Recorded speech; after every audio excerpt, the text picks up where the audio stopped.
Hello class, my name is Justin, and for this assignment I decided to choose my drawing journal. That's how it looks like. Got $2 in here. Let's start things off. I've been drawing since I was young, but I never actually recorded them all in one space until like late last year, 2 years ago. And I feel like I got myself this journal because it contains a lot of personal information about me from different stages of my life, and that's evident because of the types of drawing I'd make depending on how I'm feeling at that certain time. So that's why many of them have different moods to them. With all this being said, I think my drawings are mainly sketches. Like, I consider myself mainly a sketch artist because I lack a lot of color. And the reason for this is mainly because the paper is kind of too thin, and then sometimes they'll be bled through easily with ink, and then that kind of ruins the other pictures underneath. But in a more symbolic sense, or more like a self-concept sense, this is kind of symbolic because it shows that I cannot be just shaded into any kind of color. I have my own certain palette, and that's kind of like my moral code. That I hope that will never go away and I won't ever change. I want to stay true to who I am, and I feel that this journal represents that. All my drawings come from something I love. Most of them are like superheroes. They have some that are from my friends, and just everything kind of nerdy and geeky is all in there. Most of the time my drawings come from something that interests me in a certain point in time.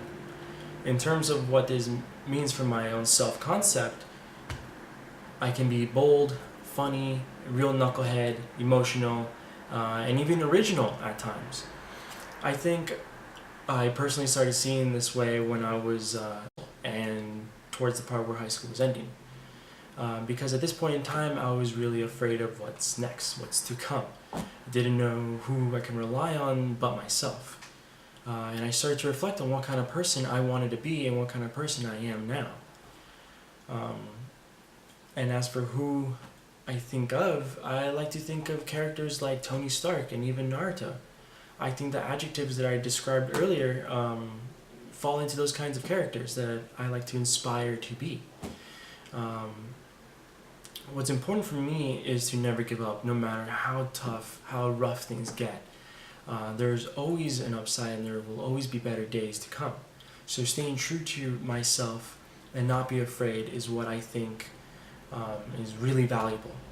And I believe that my friends and loved ones are the ones that really helped influence me on the kind of person I am becoming and who I am now. By pushing me to not be lazy and helping me grow in certain areas where I lacked in the past. I think a reference group that is important for me is definitely superheroes. I think most of my drawings actually are superheroes, and the reason I draw them so much is because I really just inspire to be like them. Self-righteous, selfless people that, in myself, I want to be able to inspire other people. I think my reflected appraisal is pretty good. From what I've heard, I've never really heard anything bad about me unless it's like, behind my back, but what can you do? To give off a certain appeal to the way I behave around others, I, for example, like to make a lot of eye contact, or at least I try, and not to make someone feel uncomfortable. When I'm online, I tend to not really share a lot in terms of when I'm really like feeling it. For example, like in Twitter, you can post about just about anything and it's meaningless in a sense because it just goes away, it goes forever. But I feel like my journal it contradicts that, because I draw something and then it's always going to be there if it's saved. It's important, it's meaningful, and it'll last. And then I tend to share that online, But yeah, that's why I chose my drawing journal for this self-concept video. Thanks, guys.